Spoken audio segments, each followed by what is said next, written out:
His philosophy is, and this is the Ruhaniat according to Islam, his philosophy is that this entire universe and the human being, everything, whatever blessings it possesses, all those blessings come only from one source. They come only from one God, or Allah subhanahu wa ta'ala. That God is most beautiful, that God is most majestic, that God is most wise, and so on.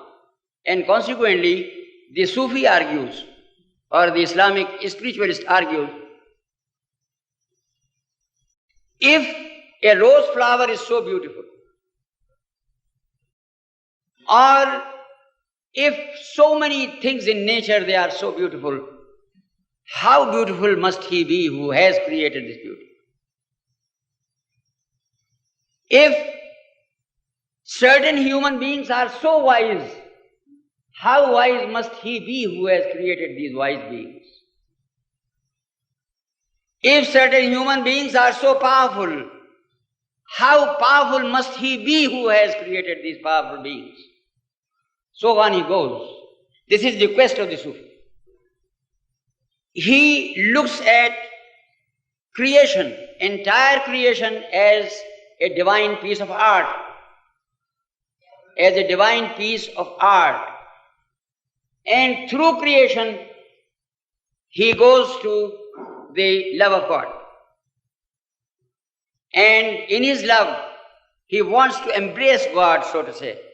Of course, God is infinite and man is finite. He can never embrace him.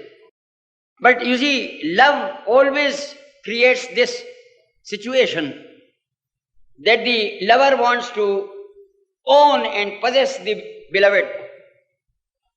That is the goal of love, to possess. And so long as the beloved is out of reach, the lover remains in a state of storm, in a state of stormy attitudes. He is worried and he is grieved, and he writes an elegy and goes out in the wilderness and cries the name of his beloved, as Majnun used to do about Layla, or others who have been classical lovers among human beings. So consequently, when a human being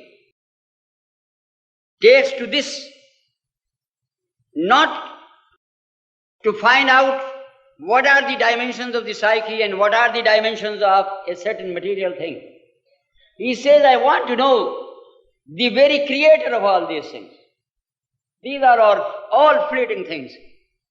These are all mere sport. Nothing, I mean, say, if I can communicate from here to my home in Karachi, just nothing. I can communicate through the wireless, or sometime later I'll be able to communicate through the tele-star system, communicate anywhere with the world, or I might communicate, if not through the electronic particles, then through some other particles which are mystical and mystifying. The Sufi says all this is a vain quest. Search out him who has created this world, who is the source and the embodiment of all good and of all excellence and of all perfection. So you will be able to distinguish between a Sufi and the mystics, and never make this mistake of using this vague term Ruhaniat. The Sufi also does not believe in Ruhaniat.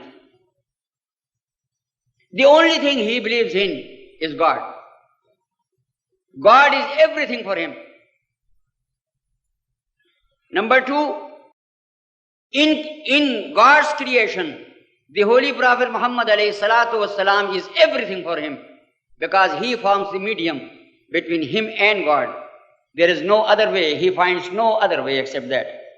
He has to follow the entire kalima, La ilaha illallah Muhammadur Rasulullah. So when he goes in search for God, he finds that he cannot reach there until and unless he takes full help from the spiritual dynamo and the dynamic spiritual personality of the Holy Prophet Muhammad alayhi salatu wassalam. Now in this quest, we can use the term Ruhaniat only on one ground. And that ground is that, as I told you in the beginning, the body is spatio-temporal. The mind is temporal. The soul is spaceless and timeless. And because the soul is spaceless and timeless, and God also is spaceless and timeless, therefore there is an affinity between the human personality. The point of contact can only be the soul. Because God is absolute, and absolute means spaceless and timeless. That is, God transcends space and time. God transcends the limitations of space and time. And the soul is spaceless and timeless. Therefore, the affinity that exists is between the soul and God, and consequently this entire journey is undertaken by the Sufi on the wings of the soul. And the energy which is consumed in this journey is the energy of love. The fuel which he uses for this pilgrimage to fly to greater and greater heights in quest of God, that fuel is love or ishq.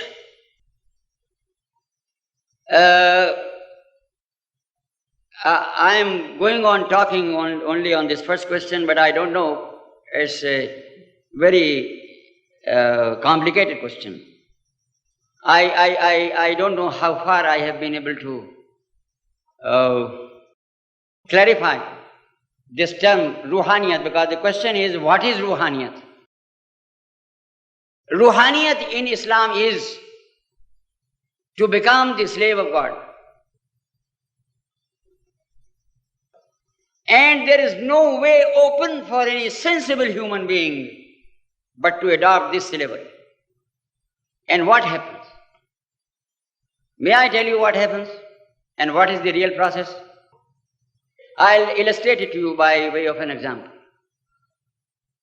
I'll give you two examples. The first example is how this Ruhaniyat is acquired, or this godliness, or whatever you may say, is acquired in Islam. You see, Ruhaniyat is acquired, or as compared to God, is just nothing. So the Sufi has got to negate himself. I am nothing. And of course, we are nothing as compared to God, because God alone has got the absolute existence. Absolute existence, He alone has got the absolute reality. If we are, then we are only relatively real. Relatively real, not absolutely real. Not real in the real sense of the word. You see, we are real just in this sense as you see in a cinema house. It depends on the fiat of the will of the cinema operator. He puts on the switch and you find a whole world there, with all the emotions and all comedies, tragedies, and everything going on. You see, he puts off the switch, there is nothing. That is our reality. That is our reality. Now, in Sufi terminology, I must say, the Sufi says that in my own self I am dead. In my own self I am a dead thing. My life consists in living in God, through God. If you cannot understand the word in God, of course the Quran has used this word, in God, but probably you will not be able to understand it properly. Through God. Now, take up an experiment from physics. The sun, imagine the sun on the sky. What are the two fundamental qualities of the sun which you observe? Heat and light. Heat and light, all right. Take a convex lens. Convex lens. The convex lens possesses neither heat nor light. All right. Focus the convex lens before the sun. The moment you focus this dead convex lens before the sun, a sun emerges on the surface. An image of the sun emerges on the surface of that convex lens. Its light is so dazzling that you cannot concentrate your gaze on this sun, which has come into being.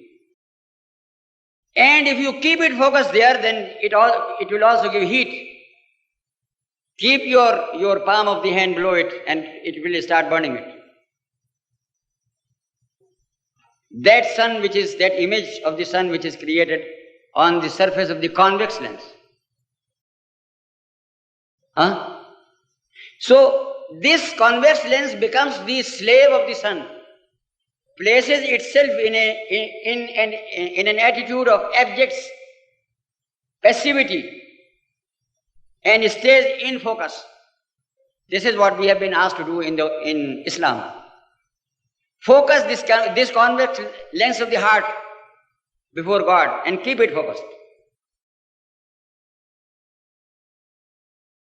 And not this mere ritualism that people feel that if they have grown a beard of a certain measure, and if they have got pajamas of a certain measure, if they have got kurtas of a certain measure, they are doing something tremendous in the way of piety. Not that.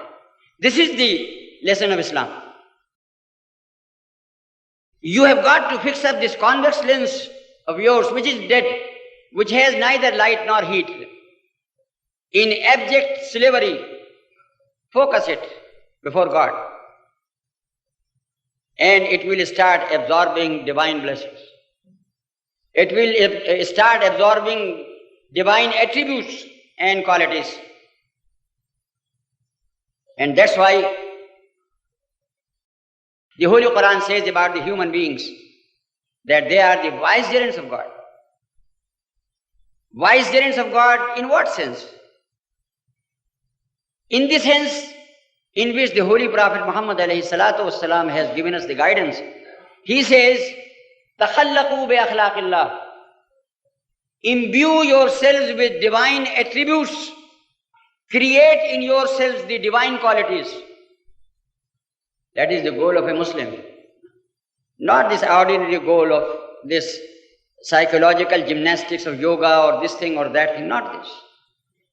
To be a reflector of the divine attributes, of the qualities of the divine personality. And what happens? When a Muslim becomes the slave of God, which is the highest stage that creation can reach. The highest in God's creation is Muhammad alayhi salatu wasalam. And about that you have got to affirm every now and then, وَأَشْهَدُ أَنَّ مُحَمَّدًا عَبْدُهُ وَرَسُولُهُ. That I affirm that Muhammad is the slave of Allah. Now this slavery of God, as I told you, when this convex lens takes to this slavery of the sun, in a very partial manner, Allah subhanahu wa ta'ala says that when any of my servants, anyone from among my servants, labors to win my love through the process which I have laid down for him, then there does arrive a stage when I make him my beloved. Ahbabtuhu, I make him my beloved. And when I have made him my beloved, then I become his eyes with which he sees. I become his ears with which he hears. I become his tongue with which he speaks. I become his hands with which he holds. I become his feet with which he walks. These are the actual words of the hadith in Bukhari. It is not that God incarnates in him. It is the reflection of divine attributes in him which takes this form. But remember one thing, and here comes that question of saints, which has been asked as corollary to this question. Remember one thing, a person about whom God says that I become his eyes with which he sees, will anything in this vast universe be hidden from the eyes of that person? A person about whom God says that I become his ears with which he hears, will there be any sound in this entire universe which his ears cannot hear? And in the same manner about all other things. We can say that if we are human beings, this slave of God becomes superhuman. Being human, he still becomes something like superhuman, you see, because he is much beyond us. That is one aspect of this Ruhaniat in Islam. I wanted to give another point also, which is very important. Allah subhanahu wa ta'ala has made the law that nobody can come into his presence, although he is everywhere and he is the Lord of all. He says that my beloved in creation, in entire creation, my beloved par excellence is the Holy Prophet Muhammad alayhi salatu wasalam. Those who come through him will get the audience. Those who don't come through him cannot get the audience. Perhaps the words I am speaking are very simple, but I would like to illustrate this point from physical science. You see, everywhere there is a powerhouse for electricity. I mean, say in those townships where you have the electric current, there is a powerhouse built.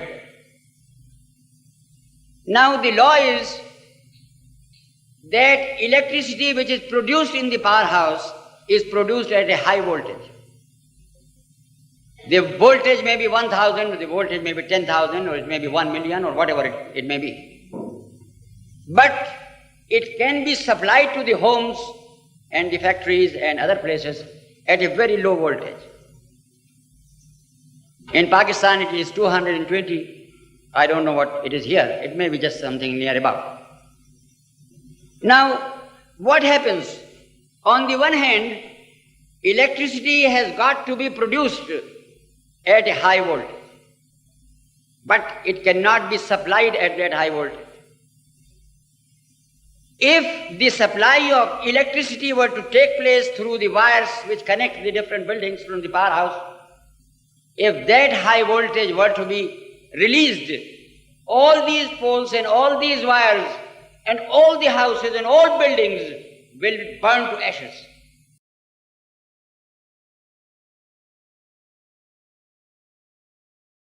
That is a well-known fact of science. What do?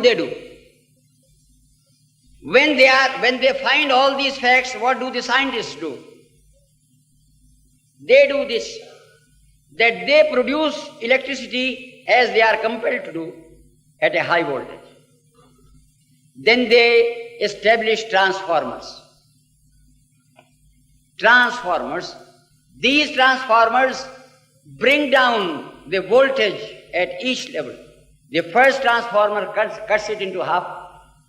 The second transformer cuts the voltage into 1/4, and like that until it comes to 220 or 30, whatever it is, and then it can be used. Then alone it is allowed to go into the homes, otherwise not. Understood? I think it is very simple. Now, the entire life of everything in this universe, in all dimensions, for that there is only one powerhouse, and that is the personality of God. The personality of God is the powerhouse from which life and light and beauty and knowledge and everything flows. So his blessings must flow into this universe and everything of this universe, in order that this universe and the things of this universe can function and can remain alive. But the Quran says The Quran says that the radiations of this powerhouse are so infinitely powerful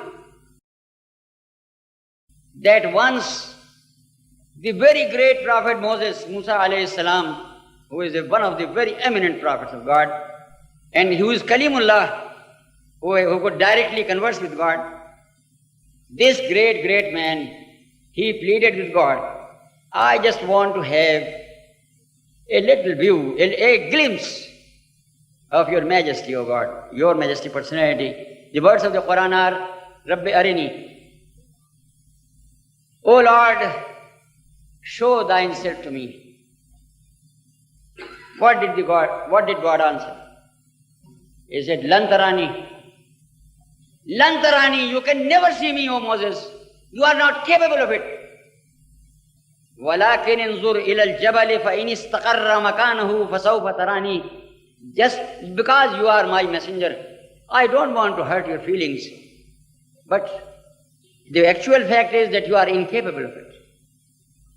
Just look at the mountain, which is so solid and rocky, black rocks. These stiff black rocks, I will cast just a little image of my glory. Witness this. If this mountain can bear the impact of my radiations, even in the slightest degree, you might also desire, because you are after all superior to a mountain as a personality.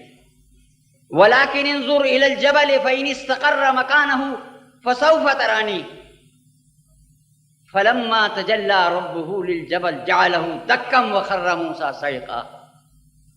When that small glimpse of the radiations of the personality of God fell on Mount Sinai, that portion where it fell was turned into ashes.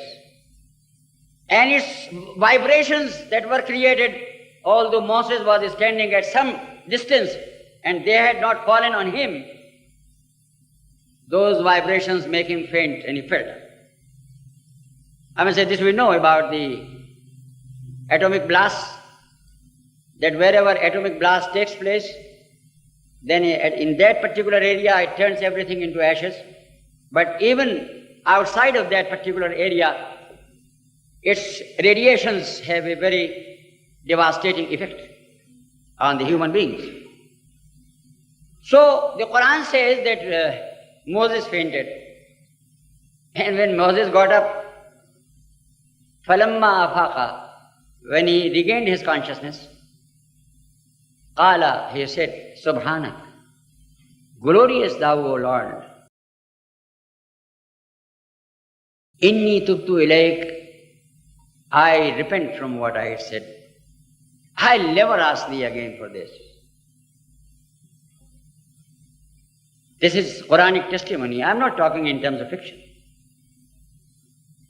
This world, nothing in this world is capable of bearing the impact. And therefore God Almighty, out of His mercy, created the first transformer. And that first transformer in this entire creation is the personality of the Holy Prophet Muhammad alayhi salatu wasalam.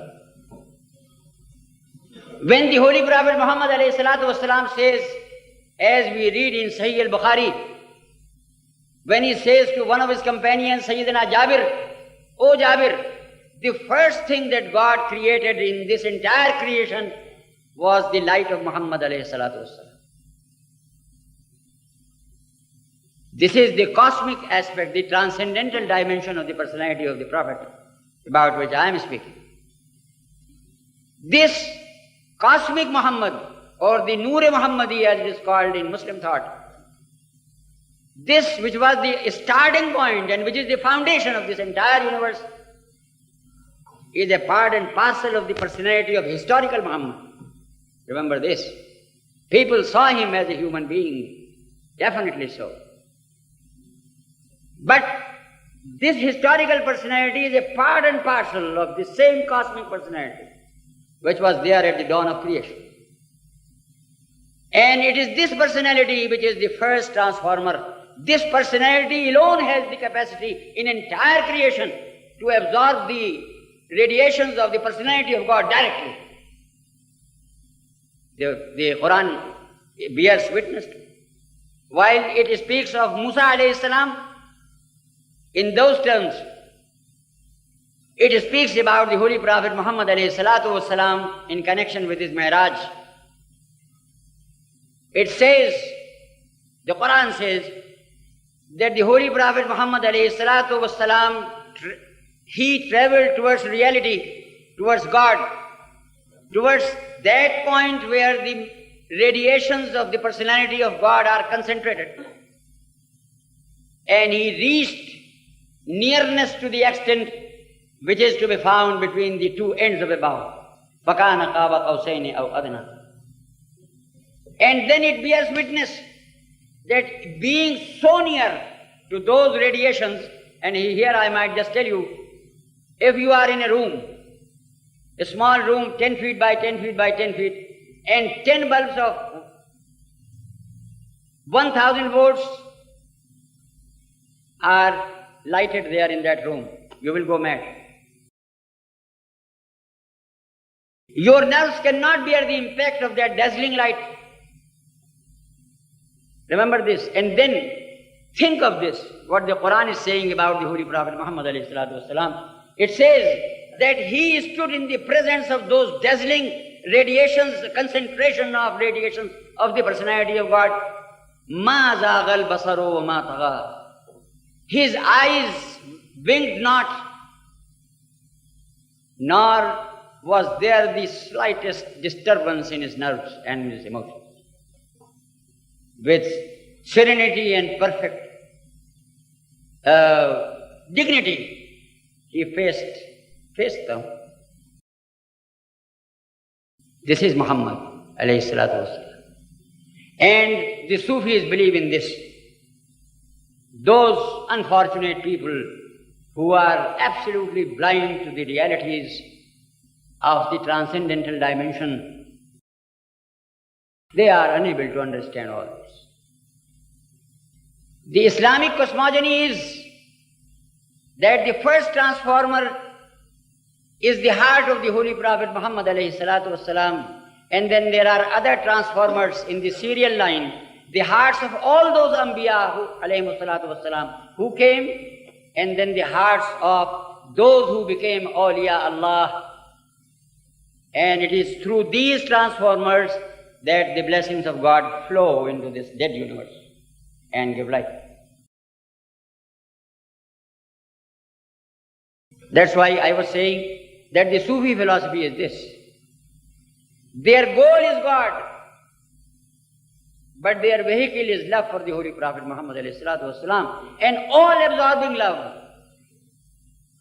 They start in this fashion, and they have reached the goal. And when they reach the goal, as I have said, as it is said in Bukhari, that God says that I become their eyes with which they see, and I become their ears with which they hear. I may take up here that other point also. Allahu Akbar. This is 15 minutes past 10. I may take up here the other point also. And that point is about the status of a Wali Allah after his death. What happens after death, according to Islam, is that a sinful person becomes embroiled in the tortures of his own evil deeds. A person who has balanced his life, goodness, piety on the one hand and some sins on the other, he is asked to be in a state of passivity. As we read the verse in the Holy Quran, Nun ka nomil urus, take rest like a bride. He is asked to be in a state of passivity. As we read the verse in the Holy Quran, Nun ka nomil urus, take rest like a bride after her nuptial night. be at rest. But those who come under the category of Alladina an'ama Allahu alayhim, those who are the favorites of those who have attained that status of being blessed by God, who are the repositories of God's blessings. Alladina an'ama Allahu alayhim, and there are four categories: An-Nabiyyin, Was-Siddiqeen, Was-Salihin. This is what the Quran says. God's prophets, the martyrs, those who rose to be Siddiq, or the embodiments of truth, and then the martyrs, and then the Salihin, or the righteous who have attained the status of being Wali Allah. Now about them, what happens is that while a normal Muslim, I might use the word normal Muslim, has to enjoy a sort of repose in the timeless existence of Alam al-Barzakh, that is timeless, where time is zero, in this sense time. These people who, through their cultivation of love for God and their realization of the truth,